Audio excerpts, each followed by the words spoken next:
എല്ലാവർക്കും നമസ്കാരം. നയന ക്രിയേഷൻസിലേക്ക് ഒരിക്കൽ കൂടി സ്വാഗതം. ഇന്നിവിടെ ഉണ്ടാക്കാൻ പോണത് ഒരു 4 മണി പലഹാരമാണ്. നല്ല എരിവോട് കൂടിയിട്ട് കറുമുറ കഴിക്കാൻ പറ്റിയ ഒരു പലഹാരമാണ്. അപ്പോൾ അതെങ്ങനെയാണ് ഉണ്ടാക്കണമെന്ന് നോക്കാം. പലഹാരം ഉണ്ടാക്കാൻ വേണ്ടിയിട്ട് ഒരു ബൗളിലേക്ക് 2 ടേബിൾ സ്പൂൺ കടലമാവാണ് ചേർത്ത് കൊടുക്കുന്നത്. 2 ടേബിൾ സ്പൂൺ മൈദ, 2 ടേബിൾ സ്പൂൺ വറുത്ത അരിപ്പൊടി, ഇത് അപ്പത്തിൻ്റെ പൊടിയാണ്.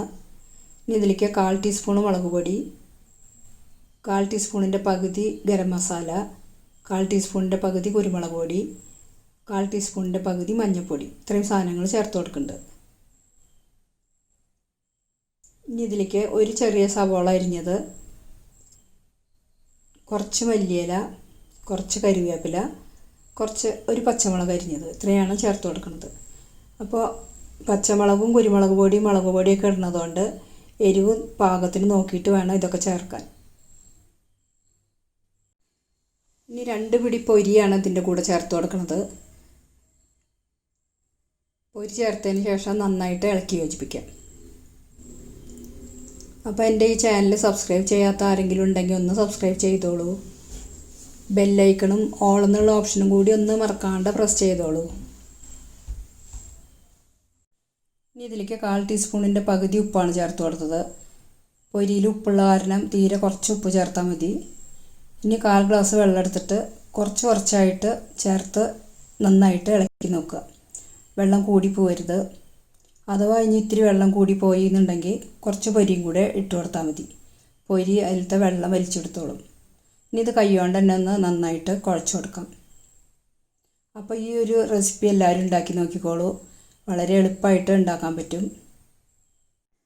ഇനി ഒരു ചീഞ്ചട്ടി അടുപ്പത്ത് വെച്ചിട്ടുണ്ട്. അത് ചൂടാകുമ്പോൾ അതിലേക്ക് വറുക്കാൻ ആവശ്യത്തിനുള്ള എണ്ണ ചേർത്ത് കൊടുക്കാം. ഞാനിപ്പോൾ ഇവിടെ വെളിച്ചെണ്ണയാണ് എടുത്തിട്ടുള്ളത്. ഇപ്പോൾ എണ്ണ നന്നായിട്ട് ചൂടായിട്ടുണ്ട്. ഇനി ലോ ഫ്ലെയിമിലേക്ക് ആക്കിയിട്ടുണ്ട്. അതിന് ശേഷം വെള്ളത്തിലൊന്ന് കൈ മുക്കിയതിന് ശേഷം കുറേശ്ശെ മാവ് എടുത്തിട്ട് ഇതുപോലെ ഷേപ്പാക്കിയിട്ട് എണ്ണയിലേക്ക് ഇട്ട് കൊടുക്കാം. കണ്ടോ, എണ്ണ പാകത്തിനുള്ള ചൂടായിട്ടുണ്ട്. ഇപ്പോൾ തീ ഒട്ടും കൂട്ടി കൊടുക്കണ്ട. മീഡിയം ഫ്ലെയിമിൻ്റെയും ലോ ഫ്ലെയിമിൻ്റെയും ഇടയിലായിട്ട് സെറ്റ് ചെയ്ത് വെച്ചാൽ മതി. ഇനി ഓരോന്നായിട്ട് ഷേപ്പ് ചെയ്തിട്ട് എണ്ണയിലേക്ക് ഇട്ട് കൊടുക്കാം.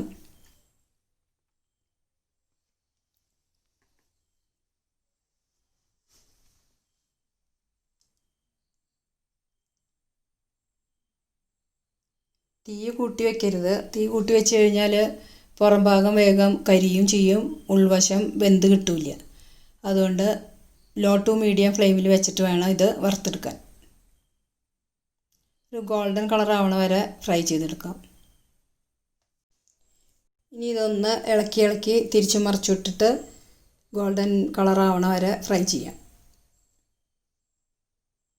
ഒരു 2-3 മിനിറ്റ് സമയമൊക്കെ എടുക്കും കേട്ടോ ഇതായി വരാൻ.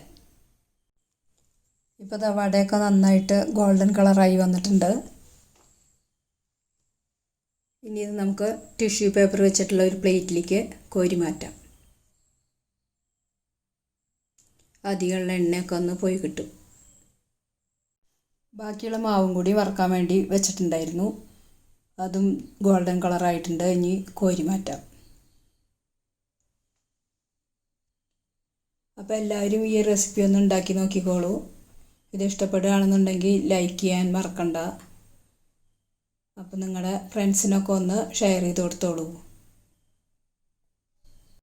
ഇന്നത്തെ 4 മണി പലഹാരം എല്ലാവർക്കും ഇഷ്ടമായില്ലേ? നല്ലൊരു പലഹാരമാണ്. പുറം ഭാഗം നല്ല ക്രിസ്പി ആയിട്ടും ഉൾവശം നല്ല സോഫ്റ്റ് ആയിട്ടുള്ള ഒരു പലഹാരമാണ്. ഇനി അടുത്തൊരു വീഡിയോയുമായി വീണ്ടും കാണാം. എൻ്റെ ഈ ചാനൽ കണ്ട എല്ലാവർക്കും നന്ദി, നമസ്കാരം.